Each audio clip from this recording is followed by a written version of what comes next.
Harmony Station existed in what Thomas Wright privately thought of as neutral space administered by committee, a massive diplomatic facility orbiting a strategically insignificant moon, where three species who'd spent 2 decades fighting sporadic border wars could meet without anyone gaining home field advantage. The architecture reflected this careful neutrality, with sections designed to accommodate human environmental preferences adjacent to ethel quarters where the lighting followed lunar cycles, and Krell spaces that maintained the higher pressures their species required. Thomas had been serving as junior diplomatic aide for 6 months, a position that involved approximately 90% invisible administrative work, and 10% trying not to fall asleep during session, where senior diplomats argued about procedural minutiae in 3 languages. His workspace was a small office adjacent to the main conference hall, equipped with translation monitoring systems, document processing terminals, and a coffee maker that he'd learned to operate in 17 different configurations, depending on which diplomat needed caffeine urgently. "Right," came the voice of Ambassador Chen through his comm system, carrying the particular tone that meant someone important needed something immediately. "I need the ethel position paper on refugee corridor access. The one from last week's subcommittee, not the revised version from yesterday." Thomas pulled up the document, cross-referencing timestamps to ensure he had the correct version. "Sending it now, Ambassador."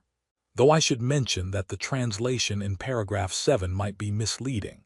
The ethel term they used for provisional access actually carries connotations of temporary emergency exception rather than ongoing policy framework. Noted good catch. It was always good catch, or helpful observation, or occasionally, where would we be without your attention to detail? But never, let's put your name on the report, or perhaps you should present these findings. Which was fine with Thomas.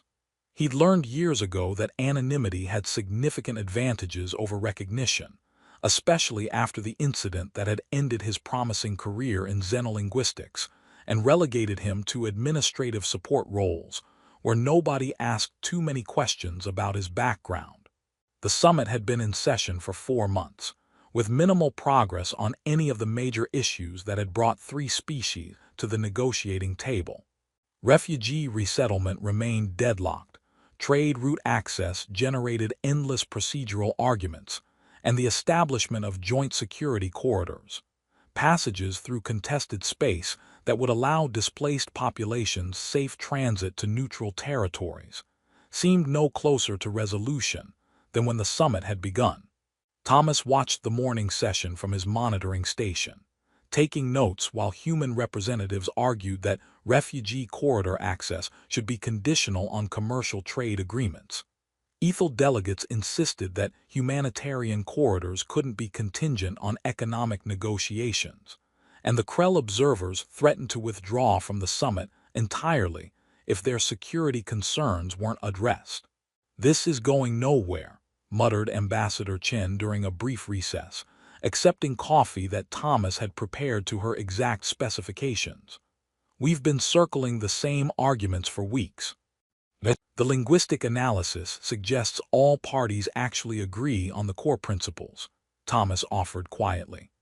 "The disagreements are primarily about procedural implementation rather than fundamental objectives." "Then why can't they just agree?" Thomas hesitated, weighing his observations against the diplomatic protocols that discouraged junior aides from offering unsolicited analysis. Because agreeing would require someone to make the first concession, and none of the delegations want to appear weak to their home governments. Chen looked at him with the expression of someone recognizing uncomfortable truth. "Sometimes I forget you used to do high-level xenolinguistic analysis before. Whatever got you reassigned to administrative support?" Thomas maintained his carefully neutral expression. "Sometimes routine administrative work is exactly what certain situations require, Ambassador." The afternoon session was proceeding with typical lack of progress when Thomas noticed an error in the real-time translation being provided to the ethel delegation. The automated system had rendered a human proposal about conditional corridor access, using phrasing that the ethel would interpret as contingent upon subordination to human authority.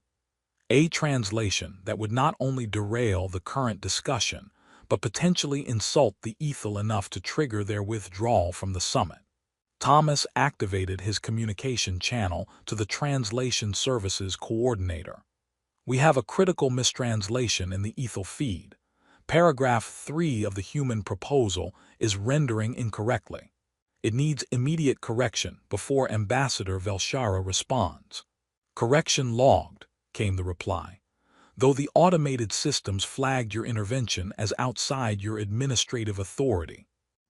My administrative authority includes preventing diplomatic incidents caused by translation errors that could collapse 4 months of negotiations, Thomas replied with more firmness than he usually demonstrated. Make the correction.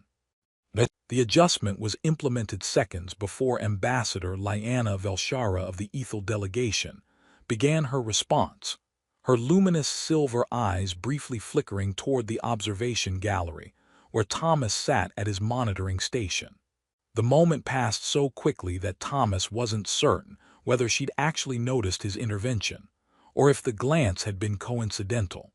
Lyanna Velshara was striking even by ethel standards, elegant features that seemed carved from moonlight, silver hair that moved with its own subtle luminescence, and the pointed ears that marked her species, rising through her hair in graceful arcs that somehow made her seem both otherworldly and approachable. She carried herself with the kind of authority that came from generations of diplomatic training, though Thomas had noticed that she seemed genuinely engaged with the humanitarian aspects of the refugee crisis in ways that transcended political positioning. The session concluded with typical lack of resolution, and Thomas was preparing to file his daily report when his comm system chimed with an unexpected message. Junior Aide Wright, please report to the ethel diplomatic quarters at 1800 hours.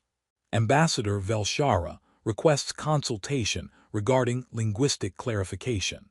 Thomas stared at the message, trying to remember any previous instance of an ethel ambassador directly requesting his presence for consultation. His role was specifically designed to be invisible. He provided support to human diplomats who then interfaced with other species representatives. Direct contact with foreign delegations was unusual enough to be concerning. Probably just wants clarification on some translation nuance, he muttered to himself, though the timing felt oddly specific given the mistranslation he'd just corrected. The ethel diplomatic quarters existed in perpetual twilight, with lighting that mimicked the lunar cycles of their homeworld and architecture, that somehow made the standard station corridors feel like ancient chambers carved from living stone. Thomas was escorted to a private meeting room where Ambassador Velshara sat reviewing documents, her silver eyes reflecting the soft blue light in patterns that suggested she was reading in wavelengths his human vision couldn't fully perceive. Junior Aide Wright, she said without looking up, her accent making his name sound musical. Thank you for coming. I wish to discuss a linguistic matter that requires delicate clarification.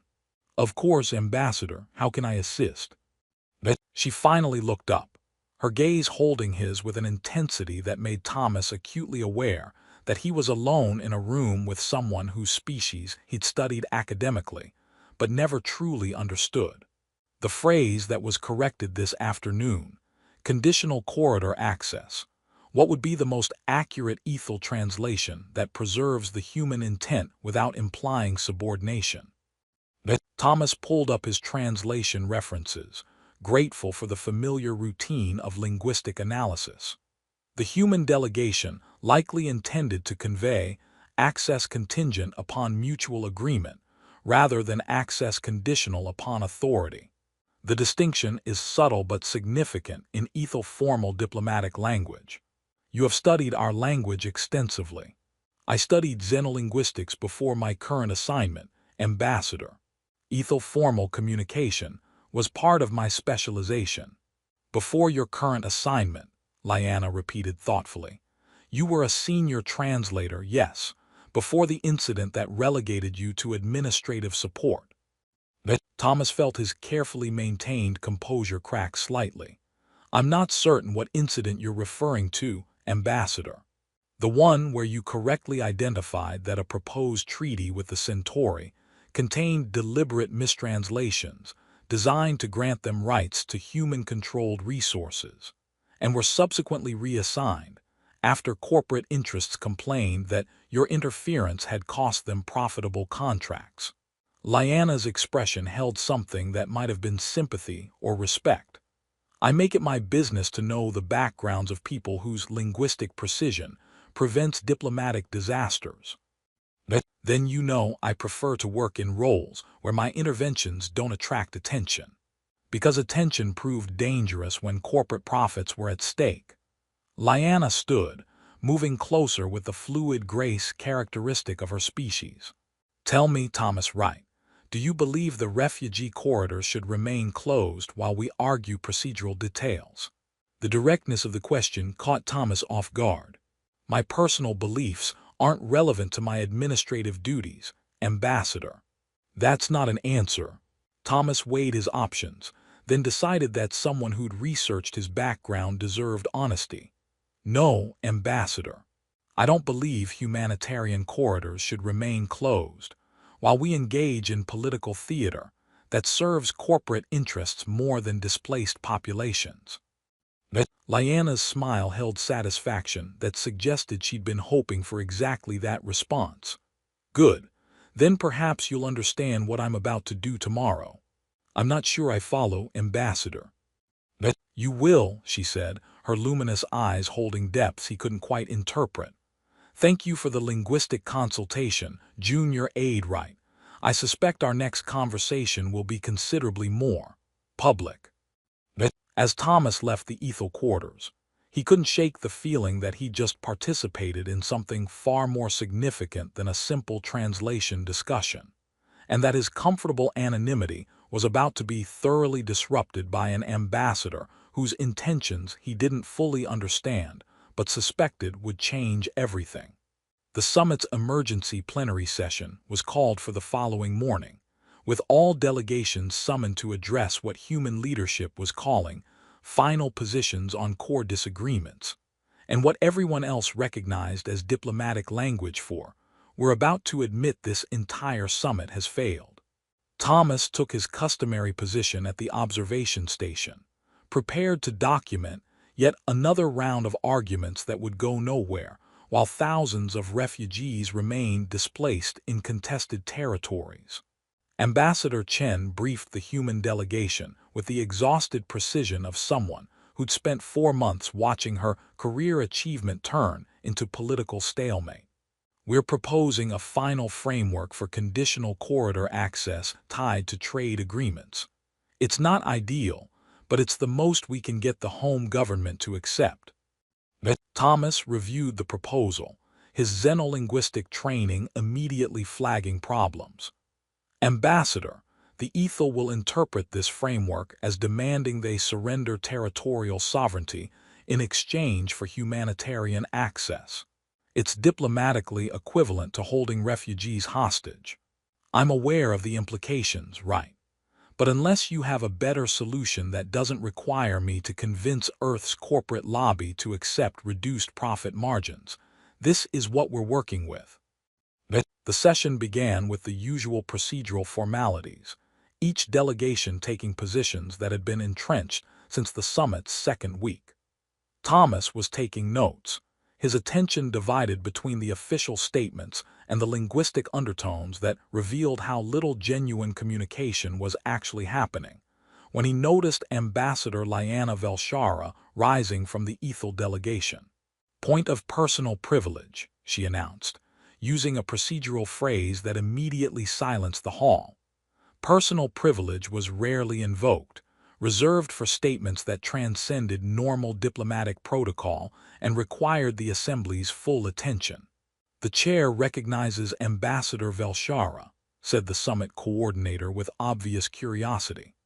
Lyanna stepped away from the Ethel delegation table, and Thomas felt his stomach drop as she began walking directly toward his observation station.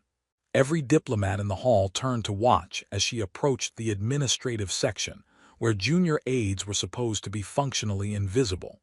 Her silver eyes fixed on Thomas, with an intensity that made escape impossible even if the protocol hadn't required him to remain at his post. "For 4 months," Lyanna said, her voice carrying the formal harmonics of Ethel's ceremonial speech, "we have argued about procedures while people suffer. We have debated frameworks while families remain displaced. We have prioritized political positioning over humanitarian necessity."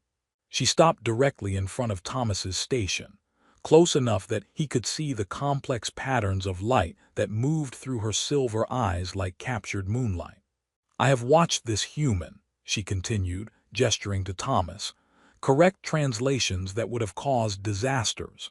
I have seen him prioritize accuracy over political convenience. I have observed someone who understands that words matter, because people's lives depend on them." Thomas felt the weight of thousands of eyes, both in the hall and watching via broadcast across 3 species territories, focusing on him with uncomfortable intensity.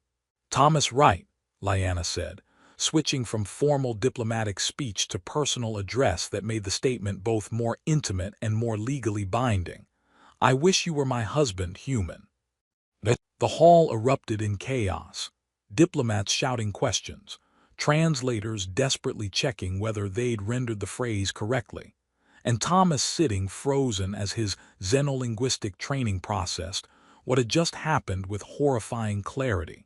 Lyanna had just issued a consort petition using the ancient Ethel formal phrasing that created binding legal obligations once witnessed by representatives of 3 or more bloodlines. The summit hall contained representatives from dozens of bloodlines across 3 species, making the petition not just witnessed but irrevocably registered in diplomatic record. "Ambassador Velshara," the coordinator's voice cut through the chaos, "are you aware that what you've just stated constitutes a formal consort petition under Ethel law?" "I am fully aware," Lyanna replied calmly, her eyes never leaving Thomas's face. "I am also aware that such a petition, once affirmed by the petition party, grants both individuals joint authority over Ethel refugee corridor access and command rights to security resources." The implications hit the hall like a plasma charge. The refugee corridors that had been the summit's primary deadlock would suddenly come under joint human-Ethel authority if Thomas affirmed the petition, bypassing all the procedural arguments that had kept them closed. "This is completely inappropriate." Ambassador Chen was on her feet, her diplomatic composure thoroughly shattered. "Junior Aide Wright, you are ordered not to respond to this petition until we've had time to evaluate the political ramifications." "With respect, Ambassador Chen," said Elder Thane of the Ethel High Council, also standing, "a consort petition witnessed by this many bloodlines cannot be withdrawn or delayed by external authority. The petition party has the right to respond freely." Thomas looked around the hall, seeing human ministers whose expressions ranged from panic to calculation, Ethel delegates divided between approval and traditionalist horror, and Krell observers whose confusion suggested this was the most interesting development the summit had produced in months. Thomas's voice came out weaker than intended. He cleared his throat and tried again. "Ambassador Velshara, I'm not certain I understand the full implications of what you're asking." "I'm asking," Lyanna said quietly, though her voice still carried through the hall's acoustics, "if you would be willing to accept joint responsibility for opening humanitarian corridors that our governments have been unwilling to prioritize over political convenience. I'm asking if you trust your own linguistic expertise enough to help me break a deadlock that serves corporate interests rather than displaced people." "But why me? I'm a junior administrative aide. I have no authority, no diplomatic standing, no." "You have integrity," Lyanna interrupted. "You have expertise, and you have 4 months of documented evidence proving you prioritize accurate communication over political manipulation. Her expression softened slightly. Also, I find your dedication to proper translation remarkably attractive, but that's perhaps secondary to the humanitarian considerations. Despite the surreal circumstances, Thomas felt himself almost smile at the casual admission buried in formal diplomatic proceedings. Thomas Wright, Lyanna said formally, returning to the ceremonial phrasing, do you affirm this consort petition, accepting joint authority and shared responsibility with all that entails? Around him, Thomas could see human officials making urgent gestures indicating he should refuse. Ethel traditionalists whose expressions suggested they'd prefer he decline for bloodline purity reasons, and a few diplomats from all species whose faces showed something like desperate hope that someone might actually prioritize refugees over political theater. He thought about 6 months of watching negotiations fail while people suffered, 4 months of correcting mistranslations that served corporate profits over honest communication, and years of living in quiet anonymity after learning that speaking truth to power had as diplomatic staff scrambled to process the implications of what had just happened. Thomas reflected that his wish for continued anonymity had been thoroughly destroyed by someone wishing he was her husband, and that somehow, despite the chaos and uncertainty ahead, he didn't actually regret affirming a petition that would either save thousands of refugees or mark him as the biggest diplomatic disaster in recent history. Possibly both. The immediate aftermath of Thomas's affirmation resembled controlled chaos directed by panicked bureaucrats who just watched their carefully orchestrated diplomatic theater get hijacked by unexpected sincerity. He was escorted, though surrounded by competing factions, might be more accurate, to what the summit coordinator optimistically called a consultation chamber, but which felt more like interrogation space decorated with diplomatic courtesy. Mr. Wright, Ambassador Chen began, her tone carrying the careful control of someone trying very hard not to shout, do you have any idea what you've just done? I've affirmed a consort petition that grants joint authority over Ethel refugee corridor access, Thomas replied, discovering that having already made an irreversible decision was remarkably liberating. Also, apparently I'm getting married, which wasn't in my career plan but seems to be happening regardless. You've given a foreign power direct influence over human refugee policy. Actually, I've given myself direct influence over Ethel refugee policy, which seems considerably more useful for actually opening the humanitarian corridors we've been pretending to negotiate about for 4 months. Pretending. The word came from Minister Davidson, human commerce representative whose presence at a supposedly humanitarian summit had always struck Thomas as oddly specific. We've been negotiating in good faith. We've been stalling while corporate interests profit from refugee displacement, Thomas interrupted, his years of diplomatic restraint finally cracking. I've been monitoring every session for 6 months. The translation errors that keep derailing progress. They're not errors. They're deliberate manipulations introduced by corporate-sponsored interpreters who want to ensure this summit fails. The silence that followed was heavy enough to affect local gravity. That's a serious accusation, Davidson said carefully. It's a documented observation. I can provide linguistic analysis of every major translation failure this summit has experienced, cross-referenced with the commercial interests that benefit from continued refugee crisis. Thomas pulled up his personal files, displaying analyses he'd been compiling since his second week at the summit. Someone's been systematically sabotaging these negotiations, and it's not the diplomats arguing in good faith about procedural details.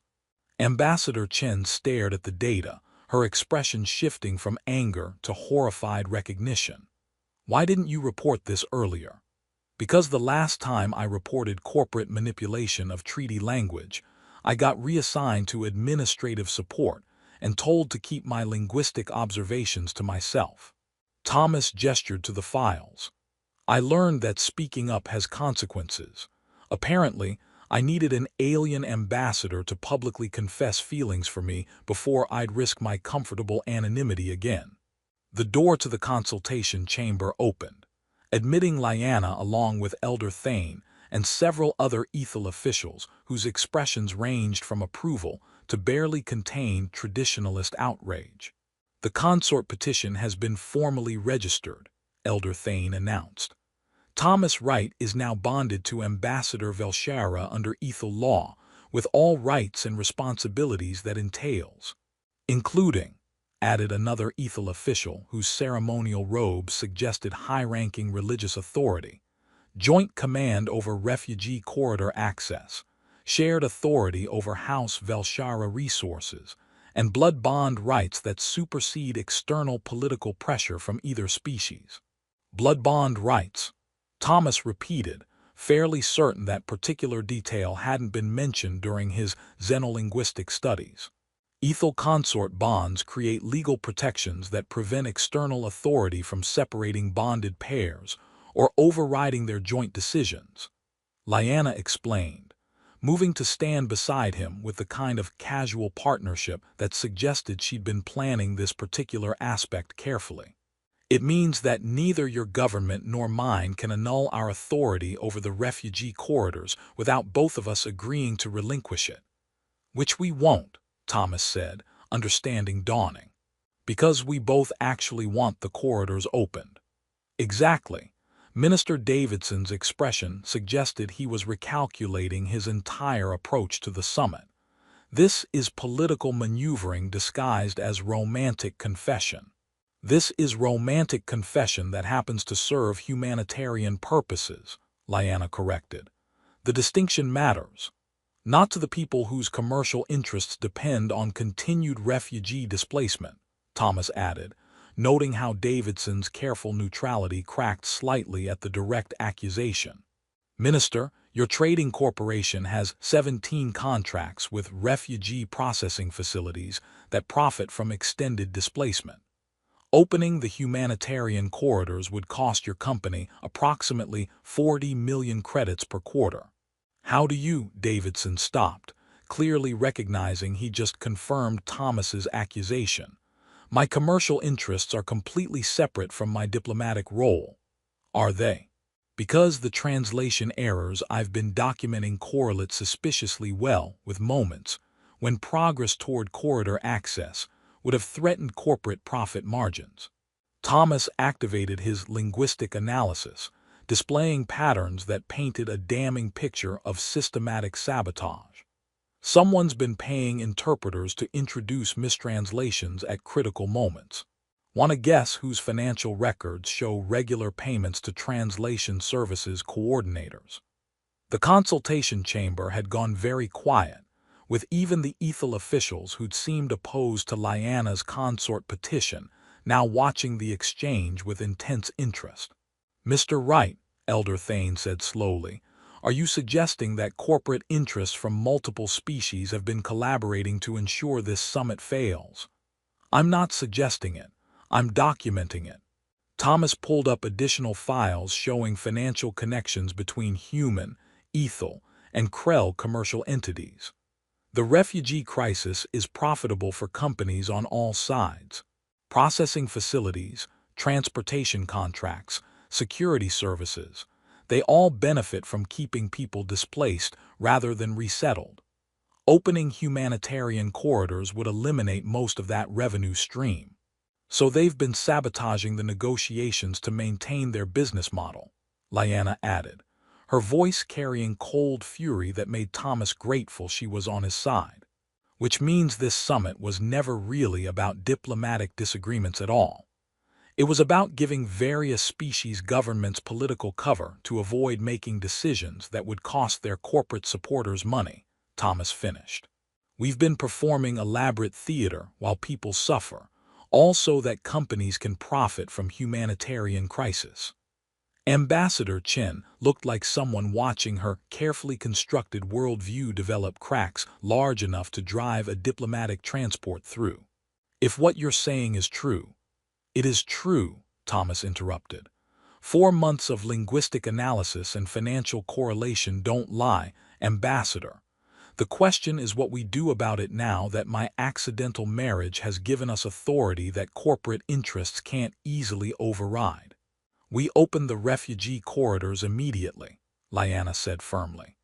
Use our joint authority to establish safe passage routes before anyone can organize legal challenges to our bond's legitimacy. And expose the corporate conspiracy so that future negotiations aren't sabotaged by the same interests, Thomas added. Also, we probably need to actually figure out this whole married situation, since I'm fairly certain Ethel customs involve significantly more than just affirming petitions in front of diplomatic assemblies.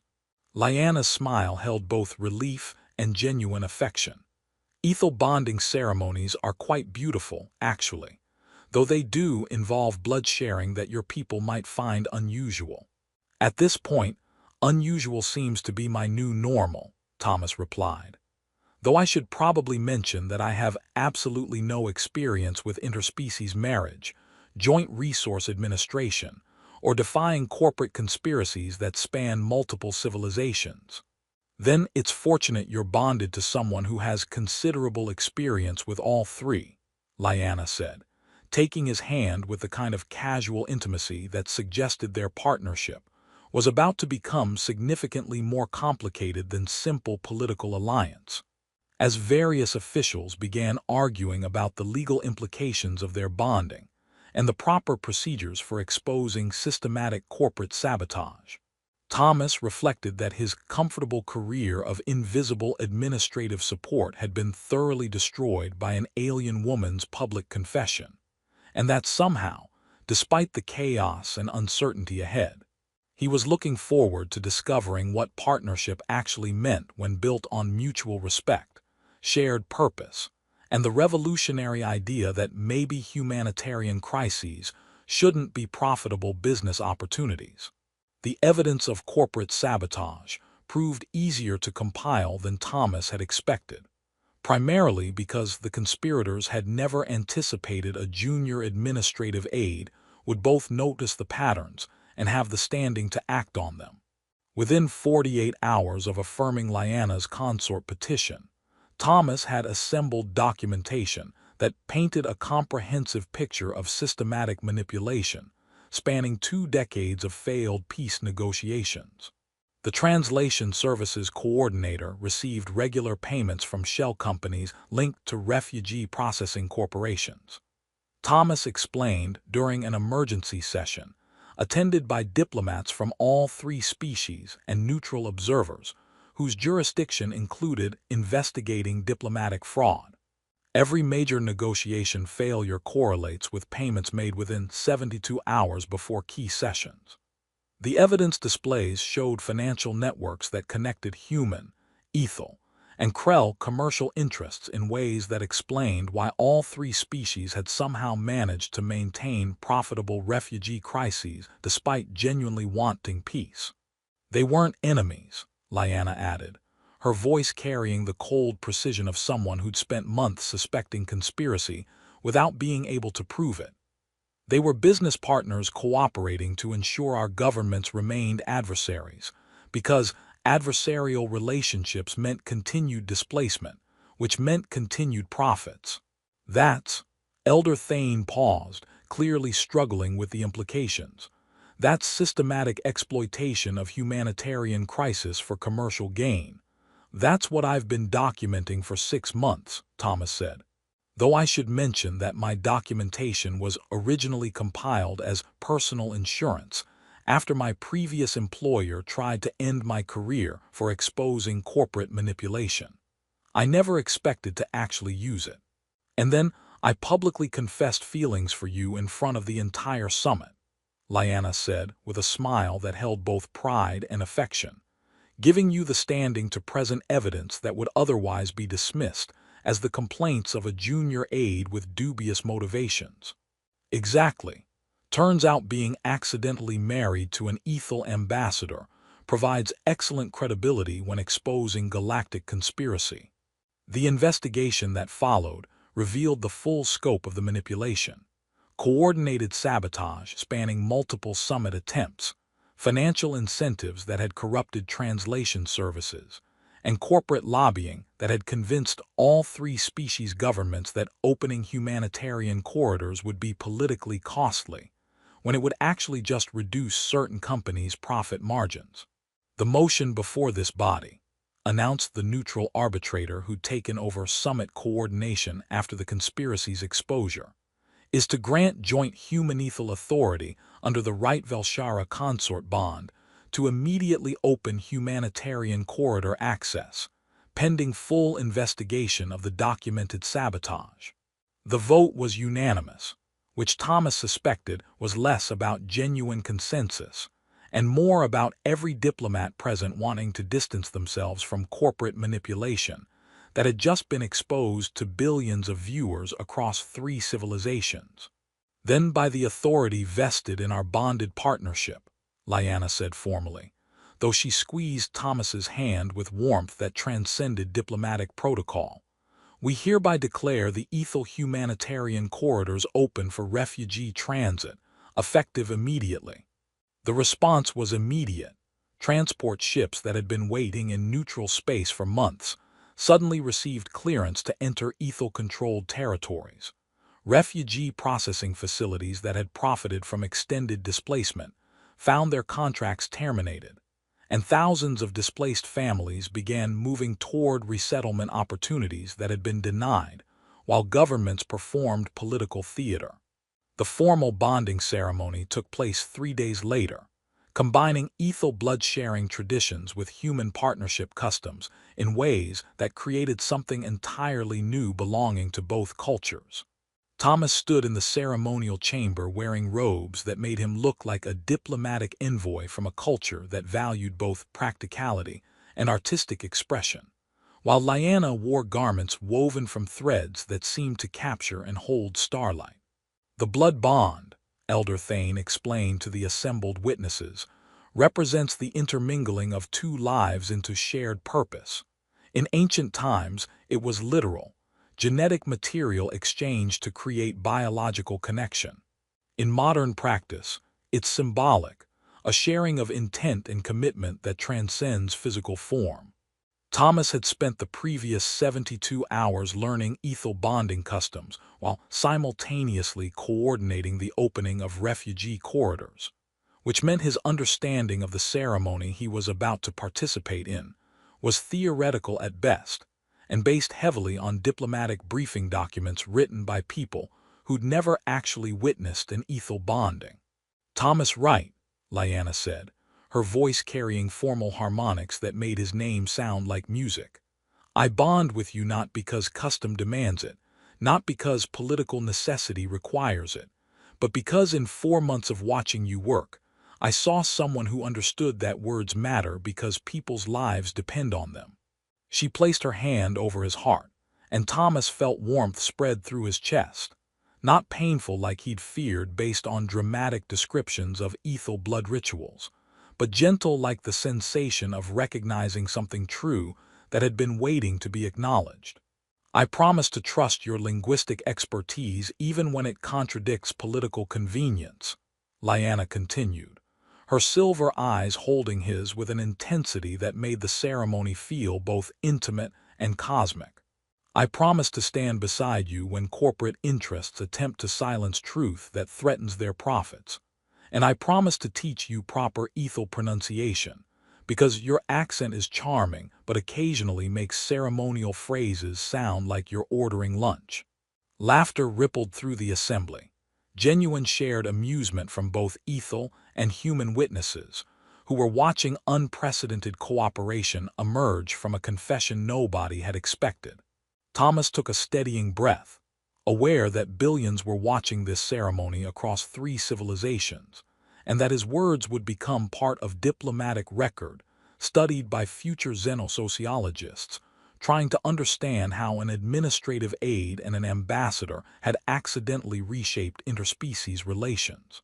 Lyanna Velshara, he said, grateful that weeks of working together had taught him the correct tonal pronunciation of her name. I bond with you because You saw value in someone whose career had been reduced to making coffee and filing reports. You recognized that competence matters even when it comes from junior positions, and that sometimes the most important diplomatic breakthroughs come from people who care more about accuracy than advancement. He placed his hand over her heart, feeling the same warmth reflected back, the blood bond creating connection that was both metaphorical and somehow tangibly real. I promise to use the authority this bond grants for humanitarian purposes rather than political gain, Thomas continued. I promise to call out corporate manipulation even when it's diplomatically inconvenient to do so. And I promise to continue correcting translation errors. Because apparently even routine administrative work can have galactic implications when performed with basic integrity. The ceremony concluded with the traditional Ethel Declaration, words that translated roughly as 2 lives, 1 purpose, shared fate across stars, followed by Thomas's addition of human partnership customs that included an exchange of tokens symbolizing commitment.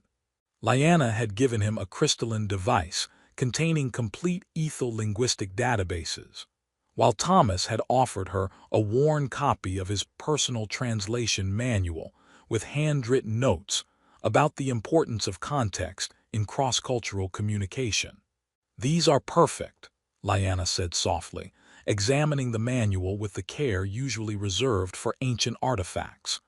"They represent who we actually are rather than who protocol demands we pretend to be." "That's what I was hoping for," Thomas replied.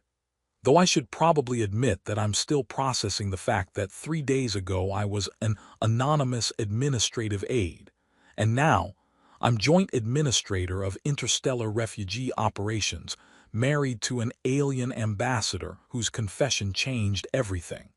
"How are you processing it?" "With a mixture of terror, excitement, and the growing realization that maybe comfortable anonymity was overrated compared to actually doing work that matters." The reception following the ceremony was attended by diplomats who'd initially opposed their bonding, but were now scrambling to align themselves with the humanitarian coalition that had emerged from the conspiracy's exposure. Thomas found himself in the surreal position of being congratulated by people who'd been trying to have him removed from the summit just days earlier.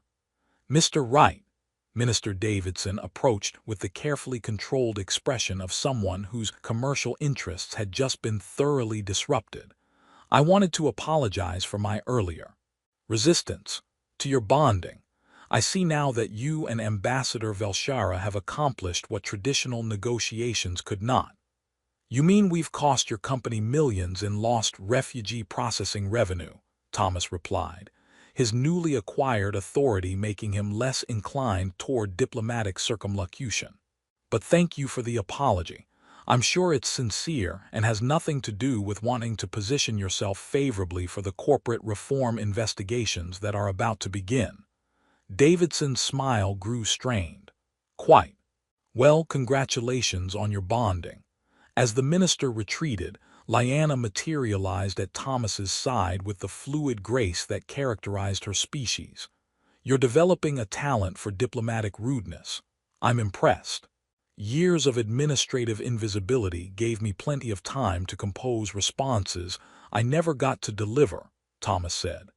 "Now that I have standing to actually speak, I'm discovering that honesty can be remarkably satisfying, even when it makes powerful people uncomfortable, especially when it makes powerful people uncomfortable." Thomas looked around the reception hall, noting the mixture of species celebrating cooperation that had seemed impossible just days earlier. "Though I have to ask, when you made that confession in the summit hall, how much of it was calculated political strategy and how much was actually personal?" Lyanna's expression grew thoughtful. "Does it matter?" The confession served humanitarian purposes and happened to reflect genuine feelings developed over months of observation.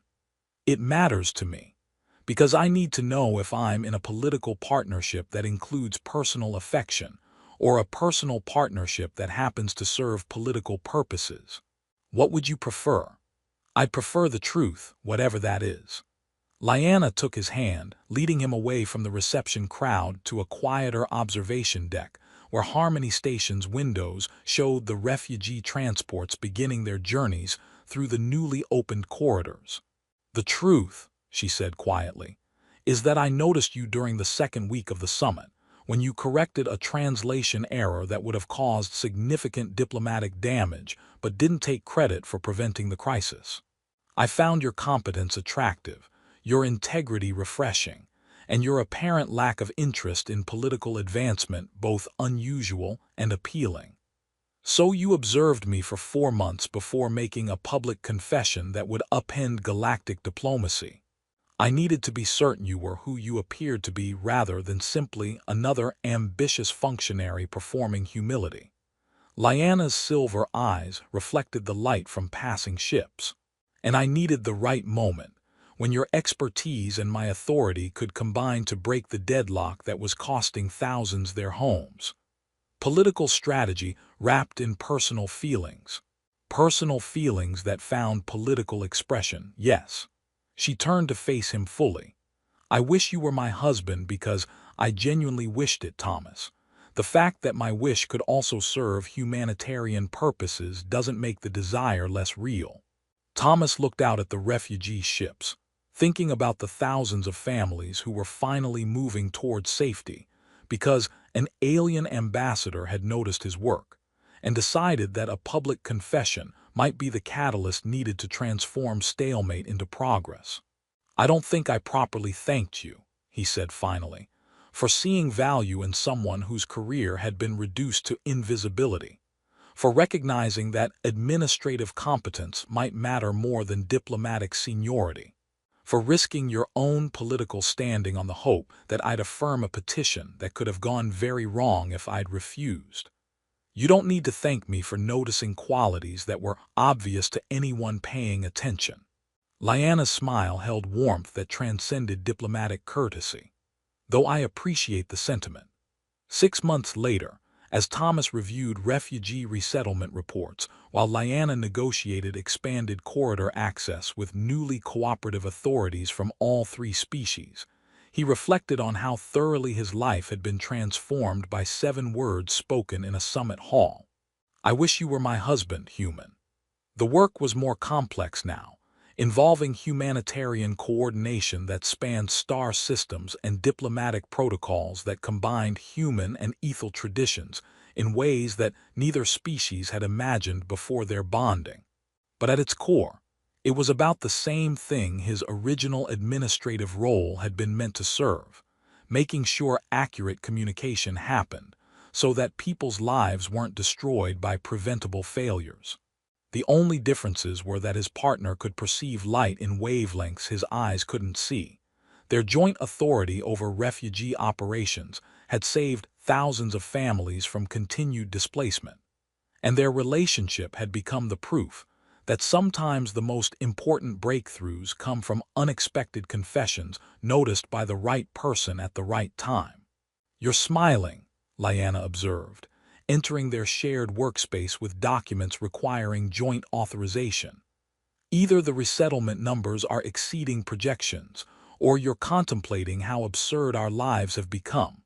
"Both," Thomas admitted, "though I was specifically thinking about how everyone expected me to have a quiet administrative career, and instead I got publicly confessed to by an alien ambassador whose words changed galactic refugee policy." "And do you regret that my confession disrupted your comfortable anonymity?"